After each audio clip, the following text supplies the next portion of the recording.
purport to 1422. As long as we have a material body, it will be affected by the modes of nature. In Prabhupada's quoting 1426, how one overcomes the modes of nature. It's not that, however advanced we become, that there's never going to be any disturbance for our body and mind. That's not how it works. It's not that if I become a very advanced devotee, that my body and mind will not be affected by the modes of nature. Prabhupada said it will be. As long as you have a material body, it will be affected by the modes of nature. So one must remain neutral. How does one remain neutral? That's given here. Sadgunan samatichaitam brahmaguriyai kalpate. Manchayo vyavicharina bhakti yogin sevate. To always be engaged in bhakti no matter what.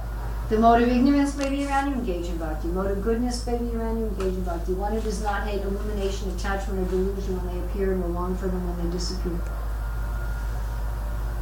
Not always thinking, I always want to be in a position of illumination. That will not happen in this world.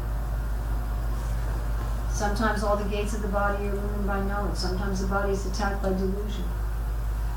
And you think, this is not me. I'm not this body. And how do you do that? By engaging in devotional service. It's not just a mental adjustment. Why does engaging in devotional service do that? Because then you're completely full. Ramabhuta prasanat. The reason then you don't hanker or lament, the reason you don't hanker for respect in this world, and the reason that you no longer want to hurt people who disrespect you, is that prasanatma, you're full of joy.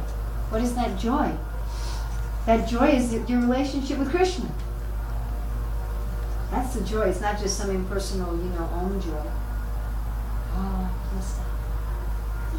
But I have my relationship with Krishna. When I have my relationship with Krishna, guess what? I have everything I need. He's complete. Why don't I care about respect in this world? Because I already have respect. That's why the devotees don't care. Normally didn't care whether Nalika Guru respected him. Why should he care about that? Krishna respects him. He goes to Krishna's palaces. Krishna's washing his feet. If God's washing your feet, why should you care about these two minor demigods? If you eat with the Queen of England, then why should you care? Some drunk on the street insults you. You're friends with the Queen of England. As Prabhupada says, if you have £1 million, why do you care for £1? Doesn't matter. Billions and billions and billions of pounds, these people who have billions of pounds, they'll buy a $10,000 necklace for their life. 10,000 pounds means nothing if you have billions of pounds, right? It doesn't mean anything. You have it, you gain it, you lose it, doesn't matter. So the respect of people in this world is inconsequential to one whom Krishna is respected. And Prabhupada says in the story of Akrura, one who's not trying to be recognized by Krishna's life is condemned. We should be aspiring for that. Like Akrura was saying, he will call me Uncle Akrura, and then my whole life will be successful. So we're hankering for that. When will Krishna call me? When will Krishna call me and say, well done, my good and faithful servant. My dear friend, my dear uncle, my dear beloved, whatever it may be. We're aspiring for that. And so therefore, by engaging in our devotional service and having our relationship with Krishna, we can become above the modes of nature. When the mode of ignorance attacks the body and mind and says, that person offended you, get them. So, it's not interesting. Someone's taken the 3-day-old bread. Why do I care? I've got a feast plate waiting in my room.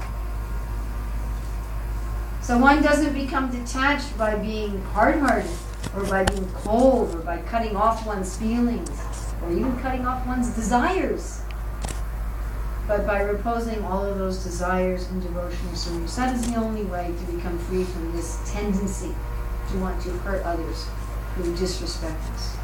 Because we have to be situated in Krishna. Otherwise, you can repress it, and someday somebody will offend you badly enough that you'll lash out. You'll tolerate, and then one day you just won't be able to tolerate anymore. And that's coming from fallible soldiers, from looking for, in this world, in Krishna's external energy, what we should be looking for from Krishna. So here's our two lessons here. What to do when we're the Manu, Kuvera, Manigriva, and Narada is Christus. And what to do when we're Narada and Manu, Kuvera, and Manigriva and offended us.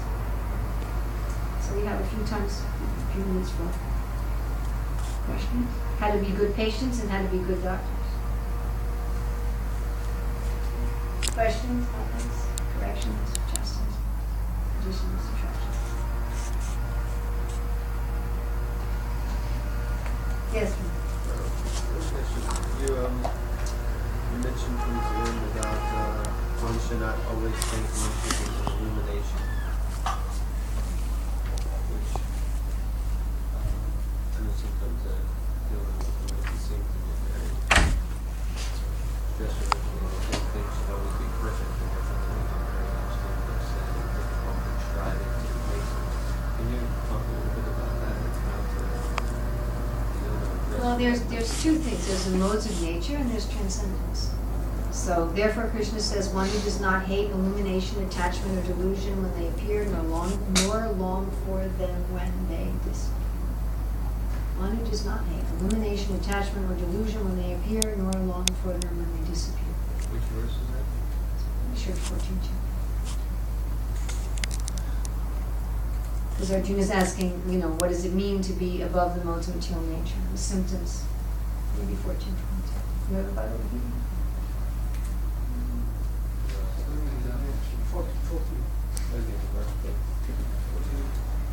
So that's the illumination of the mode of goodness. One of the symptoms of the mode of goodness is all the gates in the body are illumined by knowledge. One sees everything in the proper perspective. That will come and go. Nishta means that you're firmly situated in goodness. Until you're at the platform of Nishta, by definition, we're buffeted by the modes of material nature. It's like you're in an ocean and you're being hit by the different modes of material nature. So until we're steady in devotional service, we tend to identify with the body and mind. We tend to identify with the modes. When our body and mind is in goodness, we think, oh, I'm very Krishna conscious. When my body and mind is in ignorance, then I think, oh, everything's finished. When my body and mind are in passion, then I think, oh, let me work hard and I hope people notice how hard I'm working. I hope people will notice how advanced I am. What am I going to get out of this? How are people treating me? So until we're at Nishta, we're affected by these things. At least on the intellectual platform, we can understand this is not me, it's not real, it comes and goes, I shouldn't be attached to it coming and going. It's just going to come and go. It's like the weather. Sometimes it's sunny and nice. Like right now it's sunny and nice. Thank you, Mother. And sometimes it's not nice.